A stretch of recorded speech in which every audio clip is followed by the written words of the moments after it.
Dr. Jessica to come in and share some words and give her speech, and then afterwards we'll have Sis Singh come in and share a few words as well.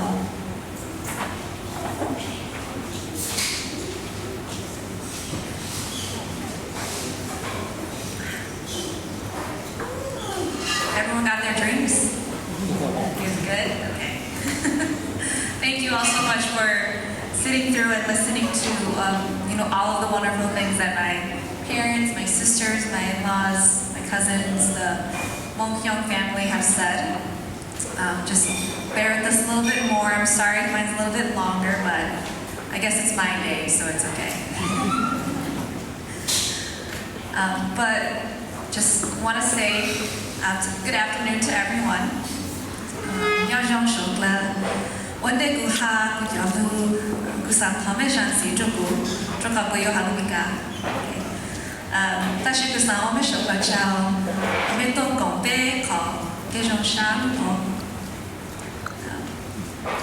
Honestly, looking at it, I can't believe I'm standing here right now, pregnant. And surrounded by the people who have carried me here. They're one of the hardest, but most beautiful chapters of my life. And it's truly surreal because 4 years ago, I just did not think I would ever get here. But here we are. And now there's 2 extra letters after my name. But today isn't just about this degree. It's about the journey that got me here. And it definitely was not a straight path. Those of you close to me kind of know how my journey was, but just to kind of give a little bit of an overview and how I got here today, I want to let you guys all know that I have always wanted to be a doctor. So I know my sisters had mentioned that, it was like a requirement for my parents that one of us be a doctor. But naturally, it was something that I did want to pursue.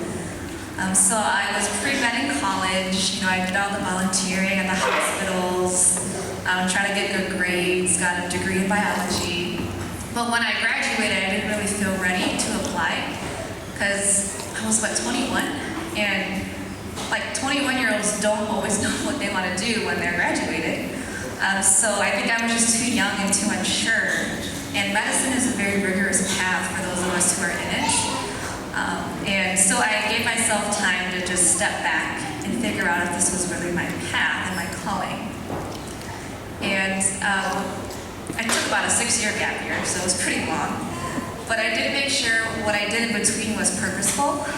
And I consciously chose things to help me figure out if I wanted to spend the rest of my life in medicine. And so I lived in Peru for a little bit. I guess I was the more rebellious child. I kind of made all these decisions and did all these things. So I was the first one to go international and live there. I did medical missions there, and then after that, I moved to the Twin Cities. I was a college possible coach with the AmeriCorps, and then I was trained as a patient service representative in a psychiatry clinic. That was very interesting. And then I trained as a medical scribe, and by trade, that's kind of what I am still, even though I have my medical degree now. And when I came back to Wisconsin, because this was all back in the Twin Cities, I started working at St. Luke's Hospital, and that's where I was introduced to the field of cardiology and fell in love with it.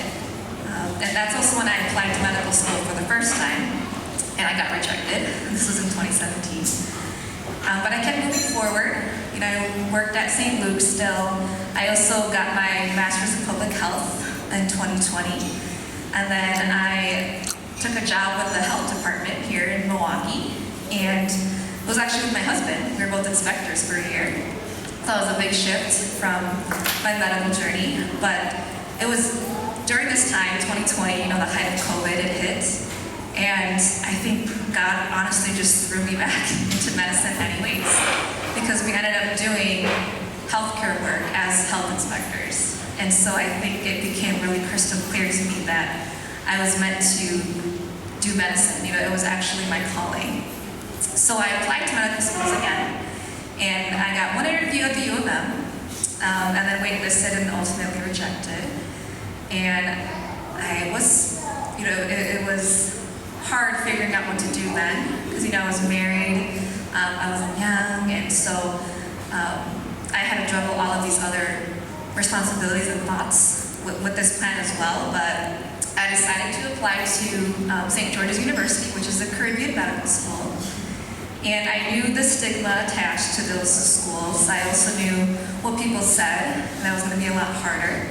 But I said yes anyways, and I went. And it turns out everything worked out the way just as it was supposed to. And I really think God knew, and He played a hand in it. And I'm now here standing today on the other side after this long winding road. And I'm grateful for every detour, every delay, and disappointment, because that brought me closer to my purpose and to clarity and to this moment here. So, for those of you who think that after graduating medical school, I'm like this big hotshot doctor, like I'm not. I wish. But unfortunately, that's not how the process works. So the next step in my journey is actually residency, like Emmanuel, my cousin had mentioned. So there's still intense years of training, 3 years minimum. So I'm going to be trained under the field that I've chosen. So we could train under pediatrics, surgery, OB/GYN, internal medicine. It's really the student at the time's choice in applying and picking. But we still have board exams. We have to still take licensing exams. Again, there's a lot of intense training. And this part of the journey has been a little bit delayed for me, just because, as you all know, I was pregnant in medical school multiple times. I didn't apply this cycle because I had taken a leave after I had this little one, who's running around to your melody. So I took half a year off. Luckily, I was able to graduate on time, but I was a little sad because I didn't get to apply with my classmates, taking this year off. I would actually be starting residency like now or in the next couple of weeks if I had applied. But again, I'm standing here 8 months pregnant, so I'm glad it didn't happen that way because it would not have been that great. And those of you who are in medicine and moms, you guys know how difficult it is to juggle all of that. So I'm very grateful that I have this year off to just spend time with our kids before I'm training again, and we're doing this again for the next 3 to 6 years, just saying. And I realized that trying to be a good student, a good mom, a good wife, a good daughter, a good daughter-in-law, it was just a lot. So I stepped back, and I'm so glad I did, because I really got to spend time with Anthem and Melody when I took that leave. And so I'm excited to now say, though, that I will be applying for internal medicine this fall. Actually, the application opens up on Wednesday for me. So right after this, I will be going straight into applications. And the hope is to eventually go into cardiology, which is a field I've loved since my very first days as a scribe. The truth is, medical school takes a lot from you, not just your time and your sleep, but your energy, your emotions. For me, it was moments with my loved ones. I miss birthdays and holidays. I miss time with my kids, with my husband. And honestly, I'm proud because I haven't cried too much. You hear stories about students in medical school who are always crying, and I think being in medical school just made me very efficient, I guess. So I cry, but it's in like spurts, and then you just are like, okay, I gotta go back and study. I can't cry anymore. But I have also doubted a lot being here, and if I deserve to be here, if I belonged. But every time I was ready to quit, I was reminded why I started. And I thought about truly the patients that I get to serve, the ones who are scared and vulnerable, and the ones who need someone to advocate for them. And that's what kept me going. So the bulk of this speech here is really not going to be about me. It's going to be about thanking the people who have really brought me here and who have supported me and made this journey possible. So I ask that you bear with me a little bit more, because I didn't get here alone. So first, I want to thank my parents and my parents-in-law. Thank you for everything. Your love, your guidance, and support have been the foundation of this journey. You have each made sacrifices behind the scenes that I may never fully understand. or be able to repay. From watching the kids, to cooking meals, to praying for me, encouraging me. When I felt like I had nothing left to give, you all stepped in without hesitation time and time again. So to my mom and my dad, you both taught me what true resilience looks like. You showed me how to work hard, how to care for others, and how to keep going, even when the world feels heavy. When I felt like giving up, your voices reminded me of why I started. And you never hesitated to step in when I was exhausted or overwhelmed, or just lost in the chaos of school. And Mom, especially you, every single time I came over, you were just like, have you eaten yet? Have you rested? You're pregnant, you need to sit down, stop lifting, you're like, have Val do everything. Because you've been through it too. Pregnancy is hard for those of us who have gone through it, and you need a lot of support. You cooked meals, ran errands, you guys watched Anthem Melody, and you always made sure I felt supported, even when I didn't want to ask you for help, because I'm just not that type of person, but you saw. And you never once made me feel like I was a burden, and instead you reminded me that we're in this together. And everything I've accomplished is built on the sacrifices you both made, even before I knew what the word medicine was. And tonight, as I stand here, this afternoon with this degree, I want you to know that it's not just mine, but it belongs to both of you. Thank you both for loving me through everything, and I hope that I've made you proud. And then to my other mom and dad, thank you for embracing me as your own and for always being there.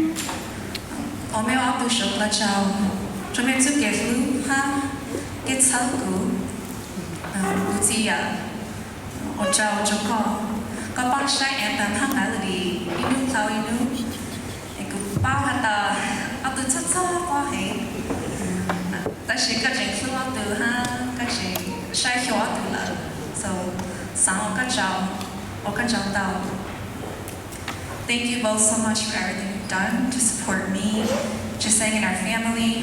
I could not have made it without you two, because you've watched Anthem and Melody every day so I could study, and free childcare is a blessing. Like, it really, really is. I have to say that. I don't know how we would do this if we were in a different state or if we didn't have family with us. So thank you so much. You've given them love and stability and care while I chased this dream of being a doctor. And that support is priceless. So I'm so thankful, and I don't take it for granted at all, because we're going to probably need it in the future too. When I do residency, assuming I stay here in Milwaukee. So thank you so much for being an important part of this journey, and I'm so grateful for you both. To my siblings-in-law, there's like a ton of you all spread throughout these tables. I just want to say that I'm so thankful for you all for cheering me on, for always being present even when I couldn't. Thank you for your prayers, your thoughts, your hugs, helping hands, and the faith you've had in me when I couldn't see the finish line. And I wouldn't be standing here today without all of you. Bây giờ tôi sáu cái cháu cái tao ban sai hiệu em tấm hình nào đi ha, so cái cháu, ở từ lúc có này chúng ta về thầu to em tấm hình nào đi vô để bốc mai ha, auntie tôi thầu về một chế, so cái cháu. And then just to my sisters and my brother specifically, you've all been there since the very beginning, long before I wanted to be a doctor. So you've seen every version of me, teenage me, drama me, mean me, burned out me, tired me, always complaining me. But through it all, you all have never stopped showing up, and I'm thankful that you guys always pick up the phone when I call or when I text. Thank you for being brutally honest with me when I need it, for letting me vent and reminding me about who I am when I doubt. So your support and your faith in me have also meant a lot, and I hope I've made you all proud as well. I also just want to take a moment to thank my cousin Emmanuel. I know he's back there. He's not just family, but he's one of my closest friends, my forever study partner. Even when he was already graduated, he would still come out to UWM and study with me. And you helped me stay sane and accountable. Like, I don't think I would have stayed at the library for like longer than 5 hours. But you always said you didn't want to go home, so I had to stay and study. But I'm so grateful for that. We literally studied 10 to 12 hours a day, like always pushing each other and encouraging each other. And now you're a full-fledged pharmacist, and I'm super proud of you. And we always said we would speak at each other's graduation, and we have now. So I'm glad that we were able to both do that. It's a full circle moment. And we always talked about this actually, from when we were in college to when we were in graduate school, and now as, doctor and doctor. So thank you for always showing up for me with your loyalty, humor, your love. And I wouldn't be standing here today without you either. And next, I want to express my heartfelt gratitude to the entire cardiology team at St. Luke's. Some of you are here. I'm so glad you guys came. From the very beginning of the journey, when I started scribing in 2017 through medical school and now as a medical graduate, I've been incredibly fortunate to learn and grow alongside all of you. I truly cannot ask for a better group of mentors and supporters. And I also want to honor my longtime mentor. He wasn't able to join us today, Dr. Tumaluri. I was very grateful for his guidance and mentorship since day one, as they shaped me into who I am today. Working with him over the years was a privilege, and I'm forever grateful for his wisdom and encouragement. He was always one of my biggest supporters, so I just want to give him a shout out even though I know he's not here today. And then to all the other attendings, I have to name them to Dr. Lakaban, Dr. Port, Dr. John, Dr. Bajwa, Dr. Bernstein, Dr. Kita, all the other cardiologists, and then the nurses who are here. Lisa's here, Dee's here. I think Tracy was coming. Hopefully she'll come, and then all the APCs, and then the scribes who are also here, Shisha, Mackenzie. You all have been by my side in some way throughout this journey. So I'm so thankful and lucky to have had a chance to learn and just grow with such an extraordinary team. And you've all not only taught me the science of cardiology, but also the compassion and the dedication it takes to care for patients. Because I see what you guys do, and I don't know if I could do it. So especially the nurses, like shout out to the nurses, you guys are amazing. And I don't know what a doctor would do without you guys, to be honest. But again, thank you so much. I'm so fortunate to have learned and have grown with you all. All right. And now, here comes the part where I may cry, because I want to take this moment to honor my husband, Chiseng. It's going to be a long moment, but bear with me, just because this is so important. And Chiseng, I know you won't make eye contact with me, but you've been my rock and my anchor through every step of this journey. You stood by me, witnessing not only my triumphs, but also my most vulnerable moments. Can't even see the speech anymore. You see the times when I doubted everything, and I couldn't ever find or see the silver lining. Because medical school is hard. And those were really hard days where I questioned if I could even finish this and keep going. But through it all, you stayed, and you were always my silver lining. You see me at my most hopeful and excited, and you see me when I was so drained, on the verge of giving up. But in those moments when I doubted my own strength, you were always there. You carried the weight, and you did it quietly. You didn't complain. You knew I was tired and too overwhelmed, and you were still always there, never blaming me, never getting upset that this is the journey that I chose and the career that I wanted. You were always so supportive. You believed in me more than I believed in myself. And I know I wasn't, and I'm still not, the easiest person to be around, especially on days when I'm exhausted and too tired to give you or our kids the attention you all deserve. And my stress and my fears and the pressure I was under, it did spill over, into our life together. But you never wavered, you never complained at all. And again, you never blamed me for this path. And it's common knowledge in medicine that relationships don't always do the best because doctors are always on call, they're always gone. So statistically, that's just how it is, but I don't have any doubt what you're saying because he's never made me feel that way before. There were countless times I felt like I was failing at everything, like a student, failing as a mom, failing as your wife. But you always saw something in me.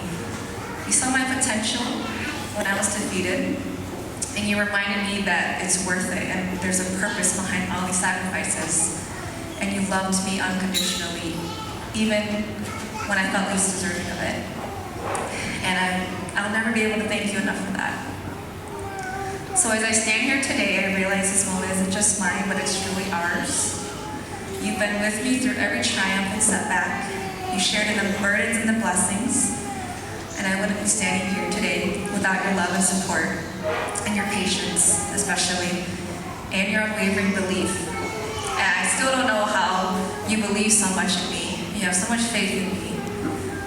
But I'm truly blessed. It's a blessing. So this journey has been just as much mine as it has been yours as much as it has been mine. So with everything I thank you. I'm endlessly grateful for you. And I know I couldn't have made it here without you by my side. I love you more than words can express. And I look forward to all the moments we'll continue to share as partners and as a family and as a team, because we're truly in this together. So thank you for everything. And then lastly, I just want to recognize and honor the Lord's presence in my life. Even in the times when I felt distanced, overwhelmed, or like I couldn't find my way, I know He was always there, quietly watching over me, guiding me in ways I didn't even realize. Even when I wasn't actively seeking Him, I knew He was always there, gently nudging me forward in the background and providing me the strength that I needed to keep going. And looking back, He played a hand in every step of this journey. Every step, helping me navigate challenges, offering me comfort when I was struggling, allowing the right people to enter my life at the right time when I needed it. So I'm forever grateful for His unwavering love and His guidance. He's been my constant, even when I couldn't always feel it, but everything I am today is because of God, and I give Him all the glory. So, as I close here, I just wanted to say that there's always this joke that being a doctor means a life of perpetual exhaustion. And I never understood that until I became a medical student, and now a mom on top of that we're just always tired. And whenever anyone asks me how I'm doing, I always say tired. It's the same answer. And while we can laugh about it, there's a lot of truth to it. The sleepless nights, the endless studying, constant pressure of feeling like I'm always behind in life. It's all very real, but there's also something beautiful in the struggle, because while I've given up a lot to be here today, I've also been given a lot. And medicine has given me a purpose. It's given me connection. It's given me the chance to be there for people during their most vulnerable moments and to make a difference, even if it's in the smallest ways. And at its core, that's what this journey has always been about. Not the grades or the title, but the people I get to serve, and the relationships I get to build, and the lives I get to touch. And for anyone out there who is interested in medicine, or thinking about pursuing it, don't let the sacrifices scare you. There are hard days, many of them.